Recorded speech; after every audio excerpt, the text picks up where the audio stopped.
Alright, so we're going to do a pepper review on the Pasilla Bajio Pepper.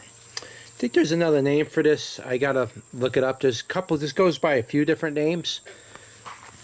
But here it is. I mean, it's so dense in here. It didn't really grow that big this year. I'm probably going to bring this one in for the winter, being it's so small. It's a very productive plant if you keep it in a light, but being it got crowded out, I thought it would get a little bigger back here with the rest of them, but it didn't. So it stayed kind of small, but here it is. The leaf type is a narrow leaf.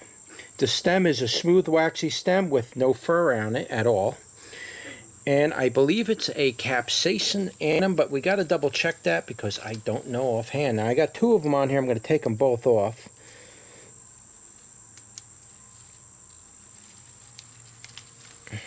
One might have gotten some insect damage on here. I think this one here, or blossom end rot, or something happened to it on the bottom. So unfortunately, but it's been on there pretty much the entire summer. So we're mid-August right now, and this has pretty much been on here since, God, I don't even know how long. You can see how they turn. One will turn kind of brown, and this one's like a dark green color.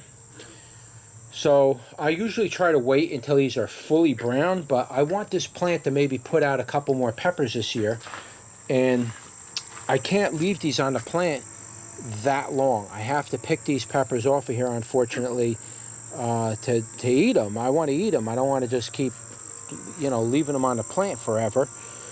But when you leave them on the plant, they get brown like this, and they get quite big. These are small because they're crowded out by the light. There's no light getting to them. But these can get quite big. I mean, these can get as big as a foot long. You can see they're kind of narrow like that. But I usually like to wait until they're chocolate like that because they do get a unique flavor to them when they get chocolate flavored. I'll try and taste test this brown one too if it's not all rotten on the inside.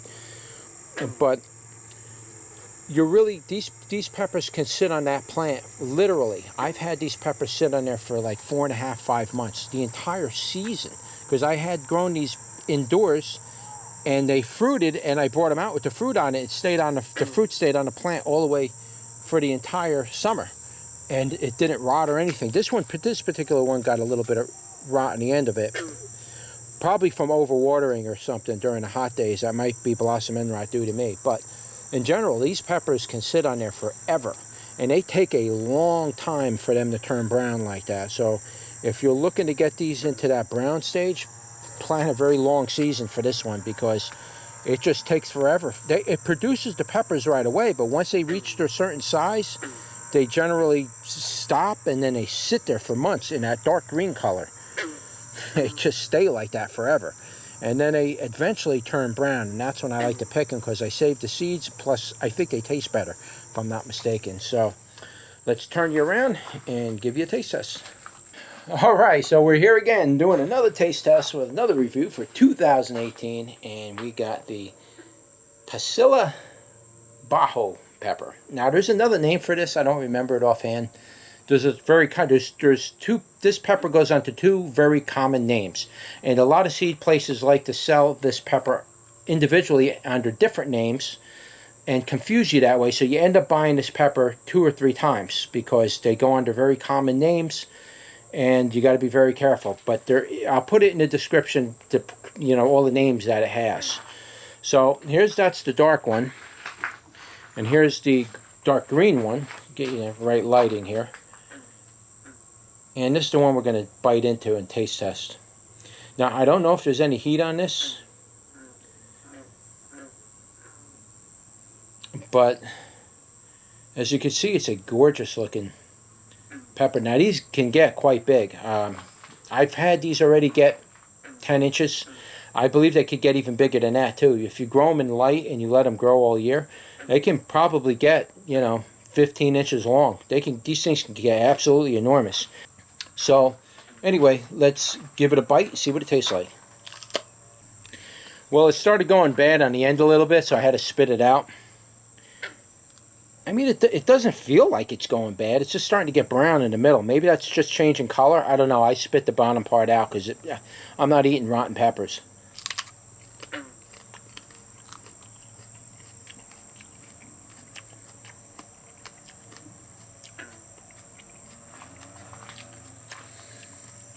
It's a very thin-walled pepper.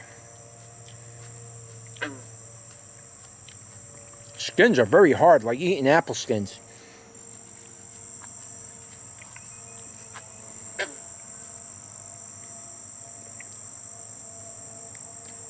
There's no heat on it at all, at least in this stage there ain't. But it's very thin-walled.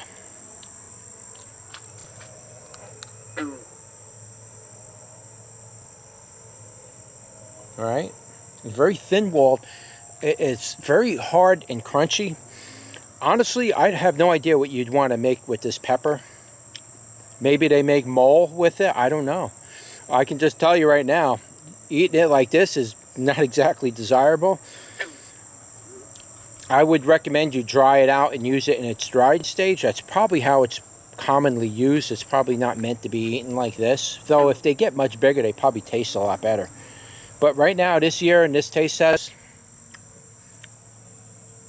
an awkward flavor. I did a taste test in the past. You can watch that old video and you can see what I say about it there. But this year, as of right now, it's very bland in taste. I'll take another bite. It's very bland in flavor. There's no heat on it at all. And let me chew. It's just very hard to chew this thing. It's like chewing up apple skins. Getting chewed up by mosquitoes. It does have like a slight appley flavor, but there's no sweetness in it at all. Zero sweetness. Absolutely nothing as far as sugar goes. It's very straight tasting. Has its own unique flavor. Doesn't quite taste like a pepper. But then again, you have to eat them when they get brown like this. So maybe this brown one will taste a little better. Cut this thing in half. Maybe this will taste better. Now you can see, the right lighting here. See how brown and rich red that is in the middle? That'll actually stain your hands. These things got so much dye in them, they stain your hands. You get on your clothes, they'll stain your clothes. It stains the sinks and everything. This stuff's got a very rich dye inside of it. So let me take a bite out of that. It doesn't look bad per se. It should be alright. Doesn't look bad. I should be alright with that.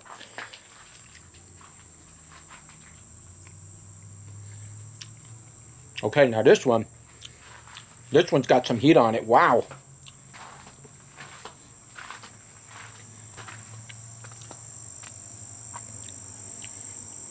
Not super hot, but there was heat on it. I didn't expect that. The other one had no heat on it at all.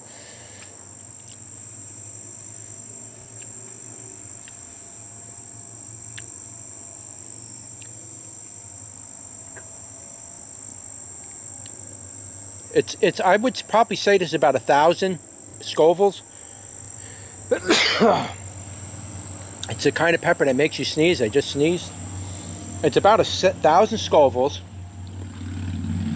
Wow, I didn't think this had heat on it. So it varies. It's like a poblano. The heat varies on this from pepper to pepper.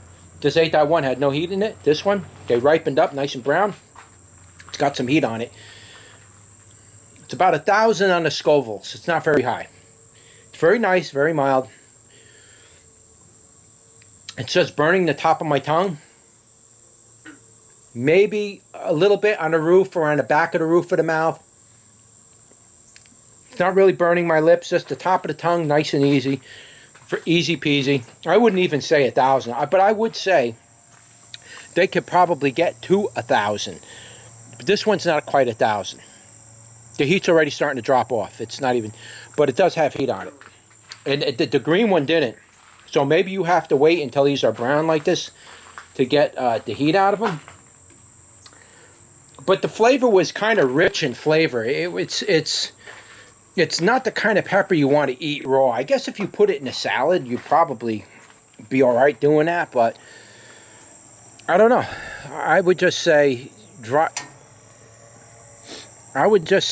it out and use it the way it's supposed to be used. It's used in certain Spanish dishes or Mexican dishes. It's not really an eating pepper per se, but you can eat with it. You could probably cook with it. You could probably do a lot of things with it. I just haven't experimented too much with it. I just ate them and do reviews on them and basically try to describe the flavor. Again, the flavor is, there's no sweetness in it. It's got a rich flavor. It would definitely go good with certain cooking, certain dishes, but again, it's not like a pepper I want to go into my garden and just start munching on, basically. I mean, I grow a lot of peppers. I definitely wouldn't want to just come out here and munch that one, though if that was the only one I had, I probably would munch it, but I don't know what to say. I guess give it a go. If you like this pepper, buy it, give it a try. It's a very fascinating pepper. If you grow them in direct sunlight, those peppers will turn dark green like that, and they get like a black tinge to it. And they stay like that for a while, and eventually, after about 4 months, they'll turn brown on you. They take forever to do that, though. They just take forever to do that. So, something to try if you want to try something different. I'd say give it a go. All right, so that was your pepper review for the Pasilla Bajio Pepper, and I'll leave all the information in the description below. And unfortunately, I don't think I'm going to have enough seeds this year to offer them on my website. I think I have some from last year's seeds. I'm not even sure if I put those up. But either way, like, share, and subscribe, and I'll see you on the next one.